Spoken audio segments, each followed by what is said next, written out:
President Trump standing before the world strongly condemning that terror attack in Manchester.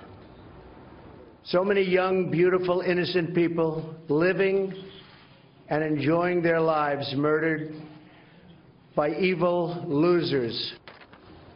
But here's the thing. If you were watching ABC, NBC, or CBS, you would have missed the entire thing because none of those major networks took his speech live. And then later in the day, the media blackout extended to MSNBC and CNN. And joining us now, Christopher Bedford, editor-in-chief of the Daily Caller Foundation. And Chris, I guess you have a pretty interesting reason as to why this might have happened. Yeah, well, good morning, first of all. Yeah. I don't think that these networks wanted to cover it, and I've never seen anything like that. After a major terrorist attack on a U.S. ally, England, networks of all kinds, any newspaper, any news site has an obligation to listen to what the president of the free world has to say. The fact that they didn't they didn't film and they didn't show it live at all is amazing. I think the reason for it is because it doesn't fit the narrative. A lot of what they've been talking about in these networks, if you've been watching them in the morning, which you shouldn't be, but if you have been, you're hearing about Russia, you're hearing about Mike Flynn, news that isn't even happening right now. Well, the president is on a major foreign policy tour.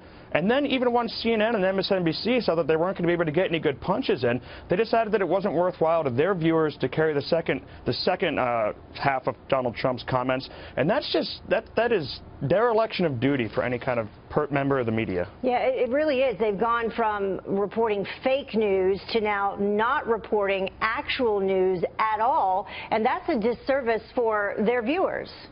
Yeah, I got a phone call from a friend in Massachusetts who has the misfortune of turning on Charlie Rose every now and then. And if you've been watching the day before, which is right after Donald Trump's major Saudi Arabia speech, and remember how much coverage Barack Obama's speech in Egypt got about the religion of love, the religion of peace, they weren't even talking about Donald Trump's Saudi Arabia speech. Instead, they were talking about, with a breaking news banner, Billy Bush and that old tape that came out months and months and months ago, last year. How exactly that was breaking news is beyond me. But if you're a viewer, an American, and you're sitting there in this bubble that they've created of a mixture of what they want to cover and in the past some fake news, you're going to have a totally different idea about what's going on and what you need to know in this world than the rest of your fellow citizens, and what you should have to make a good decision. Chris, I would say, you know, not to vindicate anybody, but I think the greater crime was committed by CNN and MSNBC not taking the speech, because they are a 24-hour news network. For them to not take the president, in my opinion, is unheard of. ABC, CBS, NBC, sometimes they don't take everything because obviously they've got better programming and they're not news 24/7. Do you agree with that?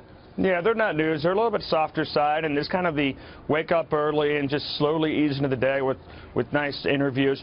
CNN and MSNBC, though, to your point, they build themselves as 24-hour news networks, the kind of place that you can turn to get the news, especially CNN, which has really been, well, MSNBC has been going a little left. CNN's been doubling down on the fact that this is where you come for news. So to be able to turn on your television to CNN expecting to see what's happening right now and be denied that because, in my opinion, it doesn't fit the worldview of where they're trying to go with their coverage, that's really terrible journalistic ethics, and it wouldn't fly in our newsroom. Yeah, and wouldn't fly here either. And we're out of time, but one of the other things that doesn't go with their narrative is the terror attack in Manchester. And so there was some effort, from what I understand yesterday, to wait as long as possible to do anything but call that a terror attack.